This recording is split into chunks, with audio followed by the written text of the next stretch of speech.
तोते का वजन रोज बरोज बढ़ रहा था और वो इस बात से बहुत परेशान था। मेरा वजन तो रोज बरोज बढ़ता ही जा रहा है। क्या करूं इस बढ़ते वजन का। मिठू जी, कब से आईने के सामने खड़े क्या सोच रहे हो? हरियाली, देखो तो मेरा वजन रोज बरोज बढ़ता ही जा रहा है। मिठू जी, मुझे तो तुम ऐसे ही अच्छे लगते हो। देखो तो तुम्हारे गाल मुलायम मुलायम कितने खूबसूरत हैं। अच्छा अच्छा, अब मुझे मक्खन ना लगाओ। अच्छा, मैं जा रहा हूँ, जंगल का चक्कर ही लगा आता हूँ। ऐसा कहकर तोता घर से निकल आता है। जंगल में हर तरफ बर्फ गिरी हुई थी। जंगल कितना खूबसूरत लग रहा है। उड़ते उड़ते तोता रानू चिड़िया के बाग में जाता है। वहाँ कबूतर, रानू चिड़िया और मानो चिड़िया बैठे हुए थे। कैसे हो मेरे प्यारे दोस्तों। हम तो ठीक हैं। तोते, तुम कुछ ठीक नहीं लग रहे। लगता है सर्दी का असर तुम पर हुआ है। क्या मतलब कबूतर, मैं समझा नहीं। मुझे तो लगता है भालू की तरह तुम सर्दी में खाते और सोते रहते हो, इसलिए गोल मटोल हो गए हो, भालू जैसे। मैं तो खुद इस बढ़ते वजन से परेशान हूँ। तोते भैया, आप परेशान मत हो, लेकिन इस बढ़ते वजन को आपको कंट्रोल करना चाहिए, वरना बाद में आपको उड़ने में भी परेशानी आ सकती है। तोते, तुम वर्जिश किया करो, तुम्हारा वजन कम हो जाएगा। तोता वापस अपने घर चला जाता है। हरियाली, सुबह तुम मुझे जल्दी उठा देना, मैं सुबह से एक्सरसाइज किया करूँगा।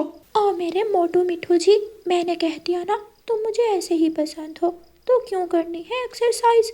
तोता और हरियाली हंसने लगते हैं। अगली सुबह तोता भोजन ढूंढने घर से निकला हुआ था। उसे कबूतर मिलता है। कबूतर संतरे के पेड़ के नीचे बैठा ताज़ा ताज़ा संतरे खा रहा था। कबूतर भाई, अकेले अकेले खा रहे हो? आओ तोते, मिलकर खाते हैं ताज़ा ताज़ा संतरे। तोता और कबूतर संतरे खाने लगते हैं। बस करो तोते भाई, मैं नहीं चाहता आपका पेट एक दिन खा खा कर फट जाए।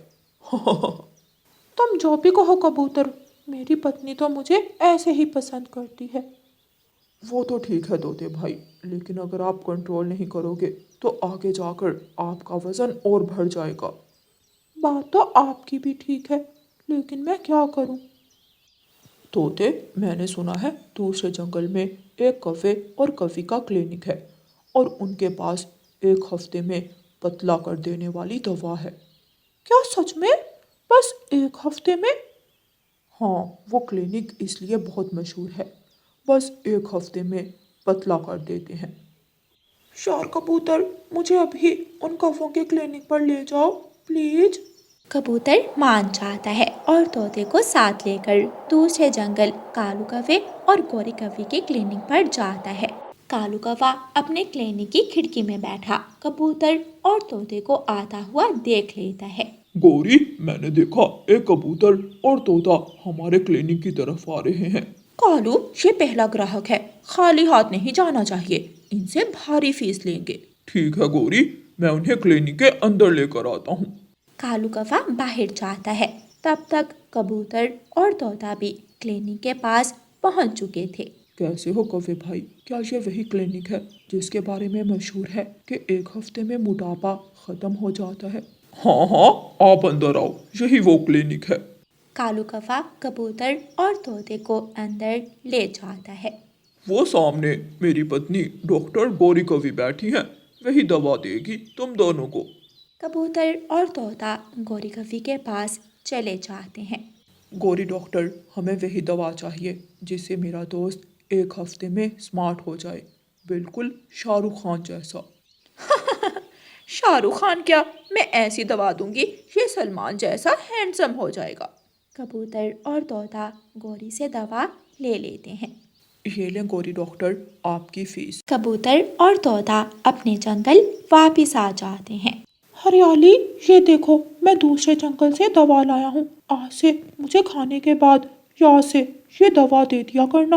आपको क्या हुआ है जी, जो दवा की जरूरत पड़ गई? अब देखना हरियाली, तुम्हारा पति एक हफ्ते में स्मार्ट हो जाएगा। मिठू जी, कितनी बार कहा है, मेरे गोलू मोलू मुझे ऐसे ही पसंद हो, लेकिन मेरी बात कहाँ मानते हो तुम। तोता रात को दवा खाकर सो जाता है, लेकिन रात के समय उसकी आंख खुल जाती है। ये मुझे इतनी भूख क्यों लग रही है? तोता उठता है और फल खाने लगता है। अगली सुबह तोता नाश्ते में बहुत सारे फल खाता है। मिठू जी, क्या हो गया है आपको? आप आज बहुत सारा खाना खा रहे हैं। मैं ना कहती थी किसी दवा की जरूरत नहीं है आपको। तोता कबूतर के पास जाता है। कबूतर भाई, हमारे साथ फ्रॉड हुआ है। दवा खाने के बाद रात से मुझे और ज्यादा भूख लग रही है। मतलब वो कालू कौवा और गौरी दोनों पति पत्नी एक नंबर के झूठे और फ्रॉड पक्षी हैं। तोता और कबूतर रानो चिड़िया के पास जाते हैं और रानो चिड़िया को सारी बात बताते हैं। ये तो बहुत गलत बात है। हम सब पक्षियों को मिलकर उस कौवे और कौवी को सबक सिखाना चाहिए। आ जाओ पक्षियों, हम अभी उस जंगल जाएंगे।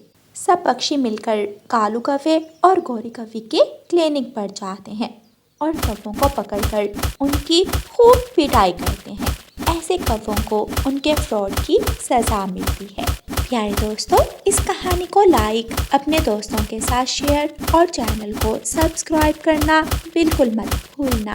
आपका धन्यवाद। रानो चिड़िया की ऐसी कहानियाँ सुनने के लिए YouTube सर्च बार में रानो चिड़िया की कहानी लिखें या फिर ये बटन दबाकर बोलकर कहें रानो चिड़िया की कहानी।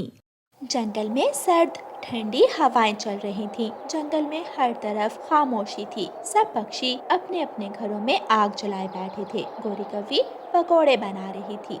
ये ले, पकोड़े बन गए और साथ में गर्मा गर्म चाय। वाह, क्या खुशबू है पकोड़ों की। जग्गू भी कंबल में बैठा हुआ पकोड़े खा रहा था और साथ ही साथ मोबाइल पर गेम खेल रहा था। मिठू जी, ये ले, चाय पिए। घर थोड़ा ज्यादा ही गर्म हो गया है, अब कुछ देर हीटर बंद कर दो। हरियाली तोती हीटर बंद कर देती है।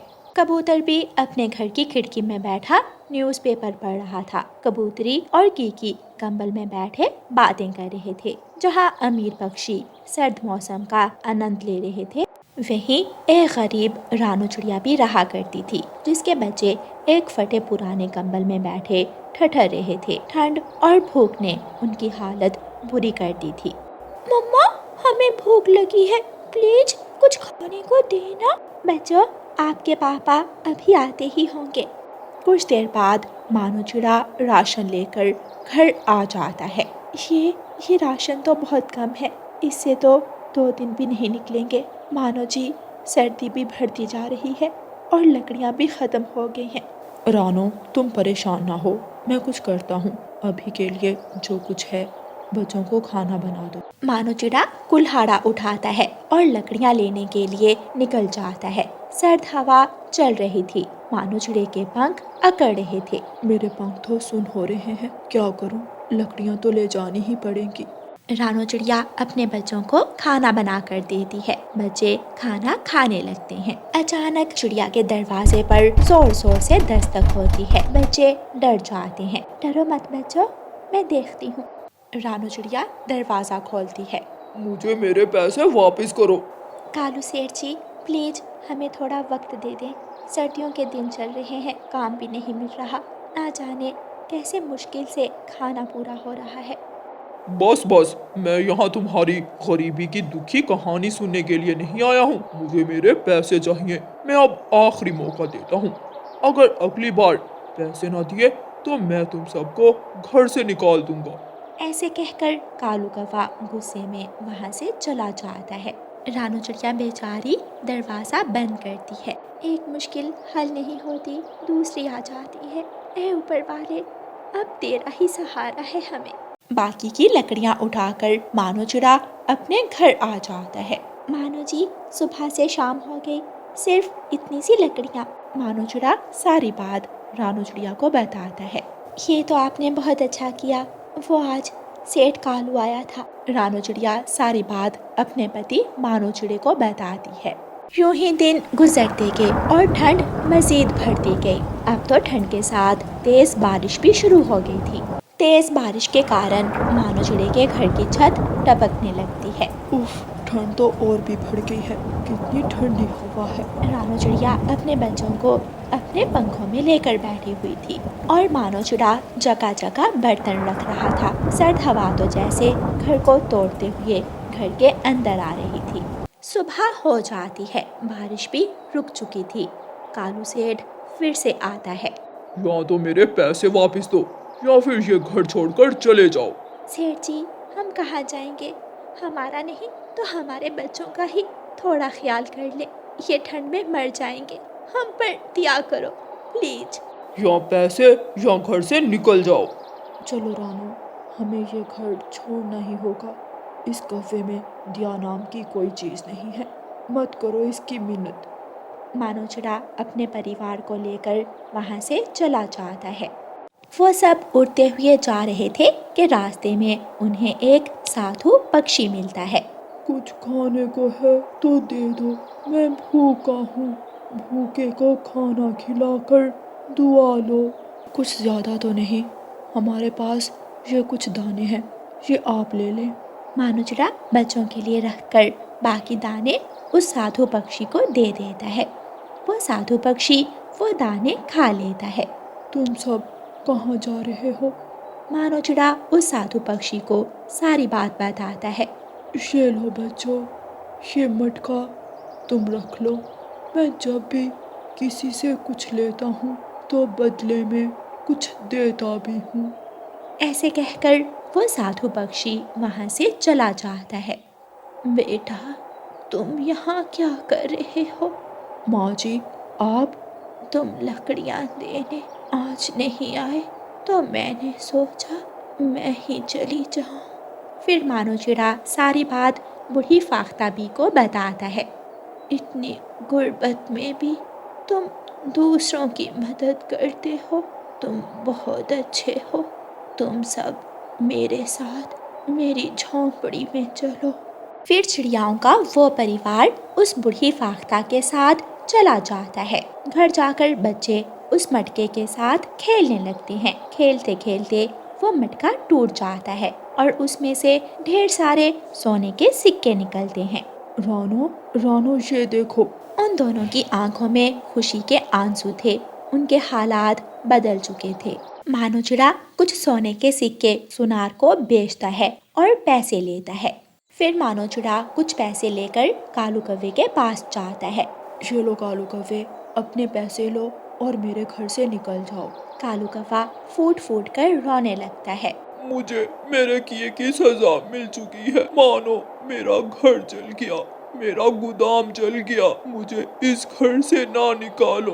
तुम भूल गए वो दिन जब तुमने मुझे और मेरे बच्चों को निकाला था। कालू कव्वा वहाँ से चला जाता है और मानो चिड़ा अपने परिवार के साथ अपने घर में खुशी खुशी रहने लगता है। जबकि कालू कव्वा और गोरी कव्वी टूटी फूटी झोंपड़ी में ठठर रहे थे और गरीबों वाली फीलिंग ले रहे थे। प्यारे दोस्तों, इस कहानी को लाइक, अपने दोस्तों के साथ शेयर और चैनल को सब्सक्राइब करना बिल्कुल मत भूलना। आपका धन्यवाद।